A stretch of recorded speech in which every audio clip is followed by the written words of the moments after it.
وراثت میں مجھے کیا چاہیے؟ وراثت کا کیا مطلب ہے؟ یعنی مجھے میرے ماں باپ سے کیا ملے گا، نانا دادا سے کیا ملے گا؟ کیا ملے سے کیا مطلب ہے؟ ظاہر ہے مطلب ہے پیسہ، زمین، سونا، چاندی، مکان، کاروبار، جواہرات اور بھی بہت کچھ، یعنی مالی معاونت اور کیا، مٹیریل، سامان، جو ہاتھ میں آ سکے، چھوا جا سکے، جو میری اوقات بڑھا سکے۔ مجھے نام چاہیے تاکہ بڑے نام سے پہچانا جاؤں۔ والدین کے پاس کوئی پرانی بادشاہی سکے، بندوقیں، خنجر، پینٹنگز، قالین، کوئی پرانی شال، چاندی کے برتن، سندل کے صندوق، گردنر کے پیالے اور بھی بہت کچھ میں گنوا سکتی ہوں۔ اور اس سب میں سے مجھے تقریباً ہر چیز چاہیے۔ میرا حصہ کوئی چھوڑ دے وہ بھی چاہیے، یا میں بے ایمانی پہ اتر آؤں تو اس کا بھی چاہیے، اوروں کا بھی، اور خود کا تو ظاہر ہے چاہیے۔ تو مسئلہ کہاں ہے؟ مسئلہ یہاں ہے کہ میری شکل میرے ابا سے ملتی ہے، جو مجھے کبھی بھی بہت بھلی نہیں لگتی تھی۔ ظاہر ہے ابا تو میری جان ہے، مگر میں سوچتی ہوں ان کی شکل کیسی ہونی چاہیے تھی۔ فر کہانی سناتے، چشمہ نہ پہنتے، ہر تصویر میں ان کی اینک کے شیشے میں چمک پڑنے کا نشان تصویر کو خراب نہ کر دیتا۔ کالا رنگ کہ اندھیرے میں ڈر جاؤ، بالکل نکلی لگتا تھا، بچے دیکھیں تو ڈر جائیں۔ چھوٹی آنکھیں اور ان پہ چشمہ، وہ بھی موٹے شیشے والا۔ تھنگنا قد اور موٹاپا جو سیدھا چلنے بھی نہ دیتا تھا، اور عمر کے ساتھ ساتھ یہ چال اور بھی نمایاں ہو چلی تھی۔ زبان میں لکنت، ہکلاتے تھے تو ناک بھی چڑھاتے تھے۔ مجھے بہت چڑ تھی ان کی ایسی پہچان سے، اور میں سوچتی تھی کہ یہ ایسے کیوں ہیں، اور امی جیسی ہیں وہ ویسی کیوں ہیں، اور میں جیسی ہوں میں ایسی اور ویسی کیوں نہیں ہوں، اور ابا کا یہ جسہ اور حلیہ مجھے وراثت میں نہیں چاہیے تھا، مگر یہ وراثت تھی اور ہے۔ وراثت صرف روپے پیسے کا نام نہیں ہے، وہ تو وراثت کا جز بھی نہیں ہے، اور میرا وجود تو وراثت کا کل ہے۔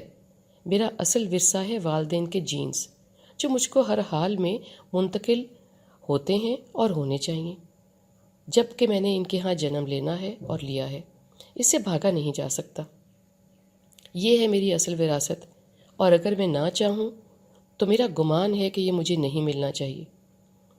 میں ان کی اچھی عادات، خوبصورت نقش جو میرے خیال میں ہیں، کشادہ ذہن اور عقل مندی، اگر ہے تو مجھے ملے، وگرنہ نہ ملے۔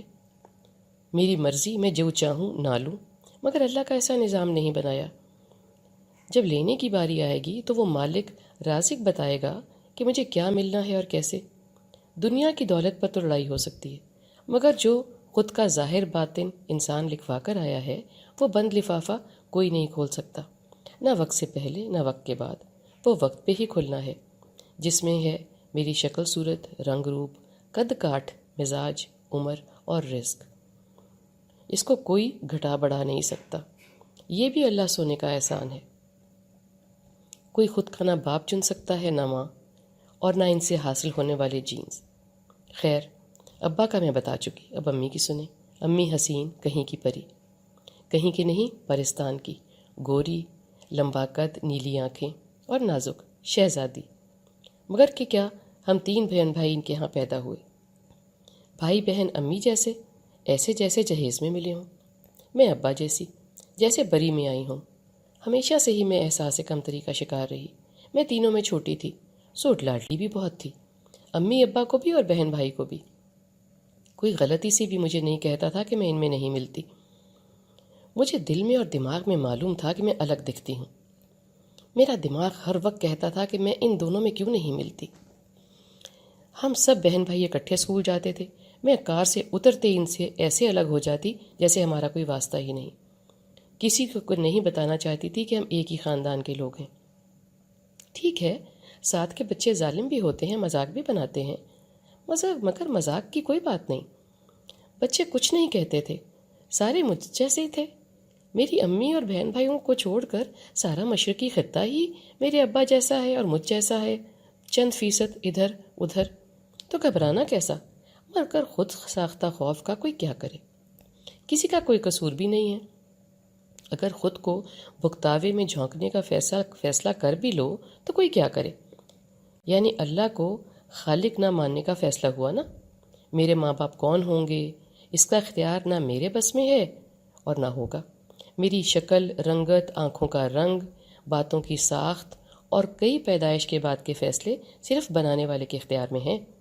میری اس وراثت پہ کوئی بحث نہیں ہو سکتی، اس لیے کہ یہاں میں بے اختیار ہوں اور مجبور ہوں۔ میں اس عمر پہ آج یہ کہتی ہوں کہ یہ وراثت ہی میرا اثاثہ ہے۔ مجھے خود کو اس حلیت سے پیار ہے۔ میری کسی جاننے والی کے بیٹے نے اس سے کہا، آپ کو اس آدمی سے کیوں شادی کی جس نے میرا باپ بننا تھا؟ اس گدھے سے پوچھو، یہ تیرا باپ اللہ نے بنایا ہے اور اللہ نے بنانا تھا۔ تجھے اس ماں باپ کے گھر ہی پیدا ہونا تھا، بھلے اس جوڑے کو تجھے پیدا کرنے کے لیے اور کئی شادیوں میں سے گزرنا پڑتا۔ تجھے یہیں اور اسی وقت اور حالات میں پیدا ہونا تھا۔ وہی بات کہ جوڑیاں اوپر بنتی ہیں، مذاق نہیں ہے، فیصلے تو اوپر ہی ہوتے ہیں نا۔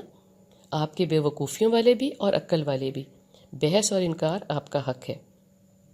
اس حق کو اختیار کریں، سر پھوڑیں، مگر ہونے والا کچھ نہیں ہے۔ آپ کو وراثت کے پیسے مل جاتے ہیں ڈھیر سارے، مگر آپ جہاں لگاتے ہیں ڈوبتے جاتے ہیں۔ تو بولیں، اللہ سونے سے نہ بحث ہو سکتی ہے، نہ ہی ڈیل، نہ مقابلہ، بس عافیت کی دعا کریں۔ آپ کا یہی مقدر ہے وراثت کے حوالے سے، بھلے شکل ہو، بھلے گھر یا نوکری، اس میں مقدر ڈھونڈیں، جرا نہیں۔ ایک اور مثال ہے، ایسی ہی جیسے ایک بچی کی شادی کم پیسے والوں میں ہو جاتی ہے۔ اس وقت آپ کے مالی حالات کمزور ہوتے ہیں، پڑھا بھی نہیں سکتے، بچی کی اٹھان میں بھی بس مناسبت ہی ہے، تو فیصلہ کرنا پڑتا ہے اس وقت اور حالات میں۔ اللہ یہی مقدر میچ بناتا ہے۔ جس بچی کی شادی 10-12 سال بعد ہوتی ہے، آپ کے مالی حالات بہتر ہو جاتے ہیں، لڑکے بھی کام پہ لگ جاتے ہیں، وہ بچی اچھا پڑھ جاتی ہے، زیادہ آگے نکل جاتی ہے، تو پیسے والوں میں شادی ہو جاتی ہے۔ یہ میچ، یہ وقت کا گھیراؤ، یہ فیصلوں کا چناؤ، سب کا اللہ ہی وارث ہے، اور ہماری وراثت بناتا ہے ہماری مداخلت کے بغیر، ہمارے مشورے کے بغیر۔ یہ اللہ کا نظام ہے اور ایسا ہی چلا آ رہا ہے اور چلا رہے گا۔ آخری سنوائی، جو جینز آپ کو ماں باپ سے ملنے ہیں وراثت میں، وہ آپ کو برابر کے ملتے ہیں، برابر کا دل و دماغ، رنگ ڈھنگ، قد کاٹ۔ اللہ پاک آپ پہ جیسے چاہے لاگو کرتا ہے، یہ آگے کی کہانی ہے، مگر اس میں لڑکی کا ایک اور لڑکے کے 2 حصے نہیں ہیں۔ اس پہ مال کی طرح لڑائی نہیں ہو سکتی اور جیتا ہارا بھی نہیں جا سکتا۔